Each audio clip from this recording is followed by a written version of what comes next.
Hello everyone, my name is Salamander. Today, I'm once again going to be looking at some of the Lovestruck gals' routes and reviewing them for you. Today I have both Madison and Sofia in my sights. I paired these two together as they are in what I call the oddball series of Lovestruck. While I typically want to tackle 3 love interests at a time, I had so much to say on these two alone that I felt I could give a full-length video just reviewing them. Some spoilers for their routes ahead. That said, let us begin. Sofia appealed to me from the very beginning. Her personality had a flair in it that reminded me of Aurora. She was flirtatious and knew what she wanted and just how to get it. Sofia is also bisexual, which I liked considering most of the romanceable female characters at the time were lesbians. Sofia is a bit of a daredevil too, working in a gang. A lot of these stories have something to do with gangs, I have noticed. While Sofia as a character appealed to me, unfortunately the setting of Speakeasy does not. I'm not all that interested in the early 1900s or the Prohibition era, I'm sorry to say. I didn't want that to hinder my enjoyment of the story, however, so I tried to ignore it, but that's hard when so much of this story revolves around its setting. Along with that, this route revolves around gang work, and while that didn't really bother me, I know some people don't like that. Also, the speech was off-putting for me. I know that's how they talked back in those days, but it personally doesn't appeal to me. It didn't ruin the whole route, and a lot of this is all personal gripes. But if you aren't into stories with that setting, it's something to keep in mind before reading. Sofia's visual design is pretty obviously that of a 1920s flapper, and that sort of fashion is an acquired taste. Acquired taste also applies pretty heavily to the general art style, which I thought necessary to bring up. It's by no means awful, but it's definitely talked about in a negative way by many fans. While I personally don't much like it, I think it fits the setting fairly well, so I can forgive it on that basis alone.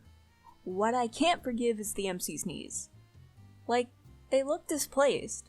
Now, I will try to briefly summarize the main plots of each season without too many spoilers. Sofia's first season revolved around the plot set up in the prologue. MC's Uncle Charlie got shot, and it's up to her to not only run his speakeasy, but to also figure out who shot him and the motives. She pairs herself up with Sofia, and while trying to figure everything out, the MC ends up falling for her. Since it's an older setting, the MC and Sofia cannot be public with their romantic relationship, because it realistically wouldn't have been accepted at the time. This is interesting, and I like the way that it was handled, the MC exploring her sexuality and all. It's not really a dynamic explored in games like this, so I was invested in the concept. I give it points for that. Problem is, a lot of Season 1 just bored me. While I like Sofia and was invested in the relationship between her and our MC, it was hard for me to really get immersed into the story. I contribute a large amount of this to my personal disinterest in the setting, but there are other issues as well. A lot of episodes felt abnormally long. I can normally read through an episode in about 10 minutes, but most of Sofia's episodes took me anywhere from 15 to 20. Some episodes were paced weirdly as well, feeling somewhat disjointed from each other. The final few episodes of the first season mostly fixed this and were properly focused, but a lot before that felt like it was either dragging on or too much was happening at once. Another issue, I can never really tell how much time had passed. An entire season could have happened over the course of a week or a few months. I couldn't tell you. A lot of Lovestruck stories have this issue, but usually not to such a drastic extent. Maybe I just can't properly perceive the passage of time in fictional stories unless it's blatantly told to me. Just like in real life, honestly. Season 2 was an epilogue of sorts, but I just consider it to be the start of Season 3, so I think I can just combine the two here. They seemed to fix a lot of the pacing problems, and the episodes were much more consistently lengthed, never feeling too long or drawn out. The plot was more engaging to me as well. I like that there was an established villain from the get-go. Mystery plots are great, but knowing who the villain is and what they're capable of changes and often raises the stakes much higher. I can't really get into much more without spoilers, so I'll stop here. Considering the short length of this route, I can't tell you much about Sofia's past. Speakeasy is just far too short a series. While I like Sofia as a character, I have a hard time recommending this route because of how short it is. I feel like there's very little payoff in the end for the relationship between Sofia and the MC. Obviously, they couldn't get married because this was the 20s and they're two women, but it still could have ended with more than just them dating. I feel like it wasn't planned to end this early, so it gives an empty feeling. Unfortunately, this is a trend that would continue, and a bunch of routes were seemingly cut before being able to come to a proper conclusion. It's really unfortunate. Despite all that, if you're okay knowing the story doesn't have the most conclusive ending, I can recommend this just because Sofia is such a likable character. I didn't know what to expect from this route. To Love and Protect isn't talked about all that much in the fandom, so I knew very little about the plot or characters going in. I can safely say that I actually enjoyed some of this route, much more than I expected to. Now, the MC is the US President's daughter, so a bit of the plot has to do with American politics.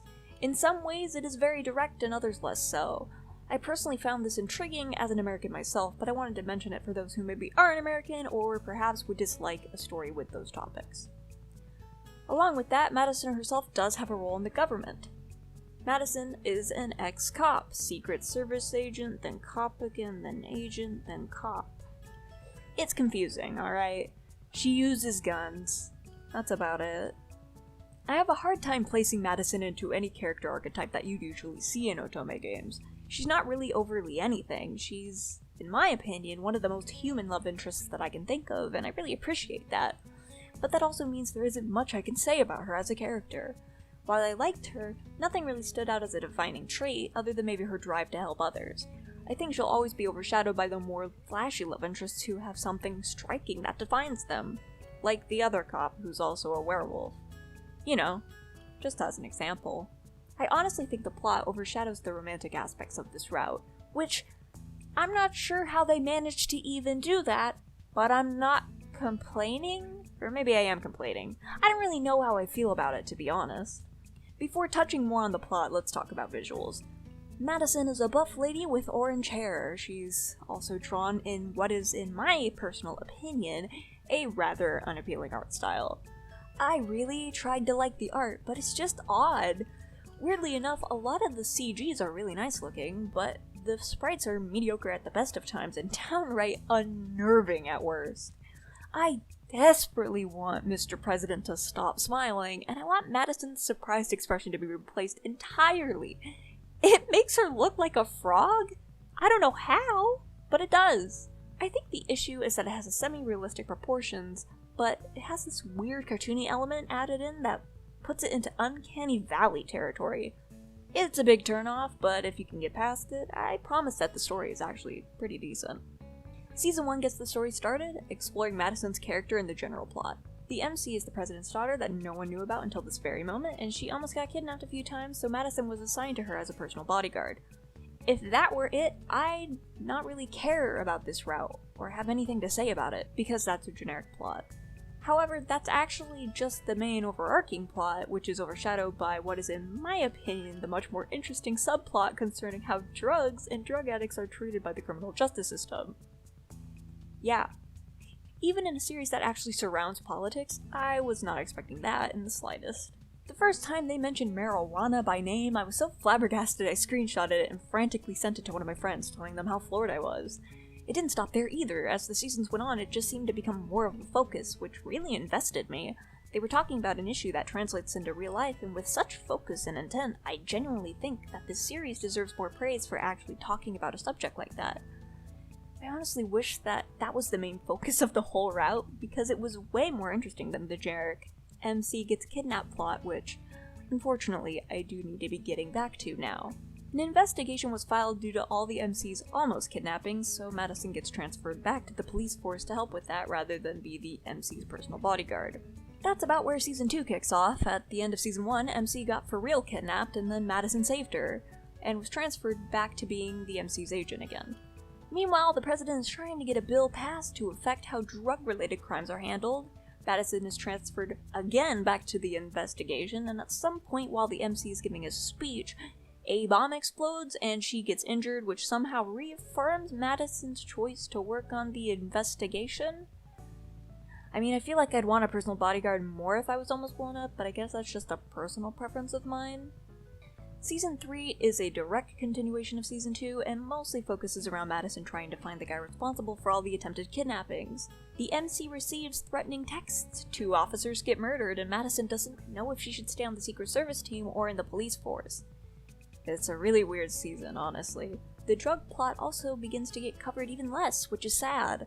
I swear guys, it's really interesting to see these Lovestruck characters discuss drug-related crimes. I know it sounds weird, but it's really good. The 4th season concludes all open plot points, effectively ending the story here. Unfortunately, they brought Madison back for a final season that was mostly a slog to get through. Cool, they got married, but the series actually ended like a year before this, so It felt really unnecessary at the time. As you can probably tell, this route had a very consistent plot all the way up to the end of the 4th season. Each season was just a continuation of the last rather than a whole new plot, which I really liked, and thought was done really well here. I often get confused if each season introduces some new issue, so all of the seasons focusing on the same plot made the story feel a lot more smooth, but it's short enough to where it doesn't overstay its welcome. Unfortunately, that did mean that the last season totally wrecked the overall flow of the route, just another reason for me to dislike it. Stop bringing back dead routes voltage, it never really feels quite right. Now, this route was filled with a lot of stuff, so I couldn't cover it all when trying to give a brief recap, but I'd like to praise the story for handling mature subjects, such as the aforementioned drug use. It also covered homophobia, albeit more briefly. There was an openly homophobic character in this story, and while she was a big driving force in the drug criminalization plot, her homophobia was more a side element of her character. She was very openly vicious in her homophobia, and was very clearly painted as an extremist. I didn't mind that they really played up the nastiness of her character, especially because characters like her are so rare in visual novels. I really wish routes would cover things like this more frequently because it can be done right. As much as I like the story, it does of course have its flaws. One problem that persisted throughout the majority of the story was the lack of proper punctuation. Usually, it was a lack of commas, which caused many sentences to feel like they go on way too long, or like the character just never pauses in their speech. It was something that consistently bothered me, and I felt it was often enough to warrant being pointed out. Maybe I should take my own advice and learn how to speak properly. How do I mentally insert commas into my speech? Also, how do I pronounce Leora and Xena's names? Another issue for me, I feel the MC adjusted unrealistically quick. She was being really risky and ambitious almost immediately. If I just got thrown into this crazy situation and whoa, I'm the president's daughter and now people want to kidnap me, I would not be giving speeches or doing anything publicly for a while. I'd be crying. Oh yeah, something that may contribute to me feeling she adjusts unrealistically quick is I can't tell how much time has passed again. I swear the routes I'm covering today share a lot of the same problems. Maybe that's what happens when they have weird art styles. I actually had a lot to say on Madison's route, which genuinely surprises me. After all of that rambling, I honestly recommend this route for the plot alone. I'm not sure if the other To Love and Protect routes had similarly deep plots, so if anyone could tell me in the comments, that'd be cool. Overall, these routes were both very unique. I think they often get overlooked, and that is unfortunately for valid reasons. To Love and Protect, and to a lesser extent Speakeasy Tonight, are the black sheep of the Lovestruck roster, because they're starkly different from the rest of what is on offer. I want to encourage you listening to give either one of these series a try, if you have any interest, if only because I like to see them get talked about more. That'll be it for me today though, so thank you for listening. Hey, the video's over. Why is the audio still recording? Oh.